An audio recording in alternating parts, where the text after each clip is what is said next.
Hello everybody, my name is Rocker Socks. Today I'm bringing you a game of, I think it's Team Deathmatch on the map Convoy. I'm using the L96 with the variable scope. And my perks are most likely Sleight of Hand, Ghost, and Ninja. Now, what I want to talk about today is pretty much just some beginner sniping tips.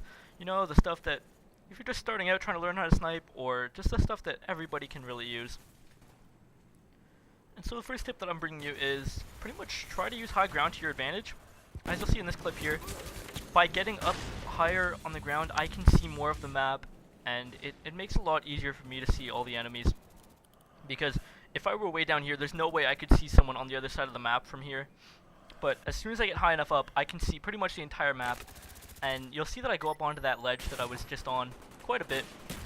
And that's mainly because I can literally see the entire map from my position forward, and that pretty much allows me to see everything that I would want to see.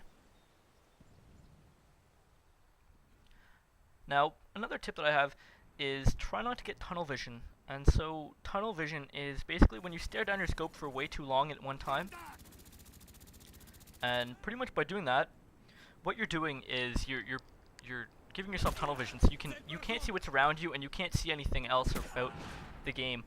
And it's kind of hard to explain, but what it basically does is it lets you be aware of your surroundings, and when you do that, it makes it so much easier for you to get killed, because you don't have to worry about, is someone running up behind me, or is someone so close to me.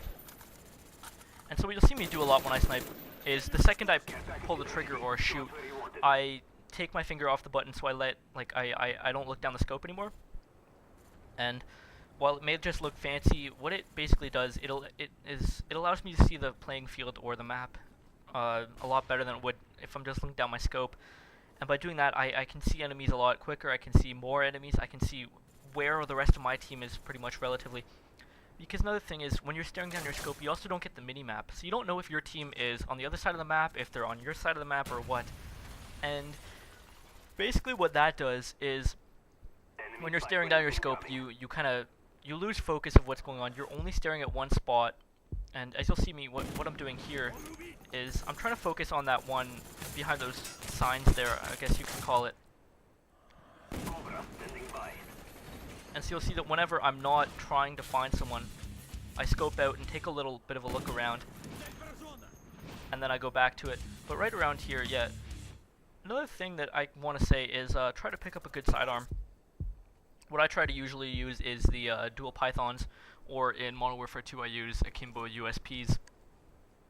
And if you don't like using a handgun, or you don't like using a ballistic knife or whatever, I don't know, but whatever you want to use, what you should try to do is get yourself some kind of another secondary, because as we all know, a sniper rifle is not good close range whatsoever. And now, as amazing as you think you might be with a sniper rifle, let me be honest with you, you're not going to win every gunfight up close. You're probably not going to win a whole lot of them. And especially with like the L96 or the intervention, that is because, well, basically it's a bolt action, which means that in between shots you have to wait for about half a second while you pull back the slide and load another round into the chamber. And so by having another secondary, basically you're kind of eliminating that need to have those close quarters encounters, and pretty much you're effectively giving yourself another way out, pretty much. I don't know how to say it, but well, that's basically all you can do.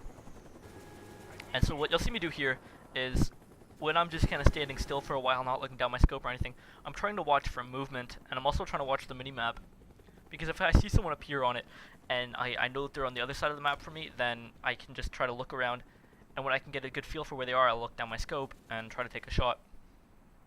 Now what you'll see me do here is, because I can see them all on this side of the map from the mini-map on the spy plane, I come over here, get up to high ground as I've already said, and take a look around. Now I'm not looking down my scope for two reasons.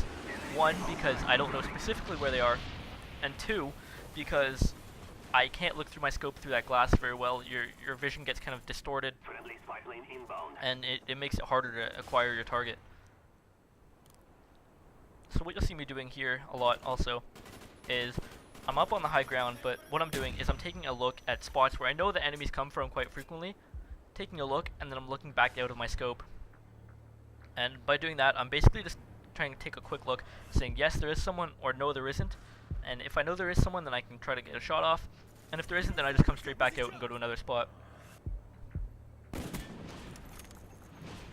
So one of the few times that you'll see me actually look down my scope for more than I'd say 1 second or two is pretty much whenever I know that there's someone there, I just can't find them. As you just saw me do there, I could see the two guys looking through my scope, and I shot one of them, but I was trying to find the second one, and I couldn't do it. And you'll see me again here picking up another secondary, because I don't want to get caught with a handgun, pretty much. I'd much rather have an assault rifle straight.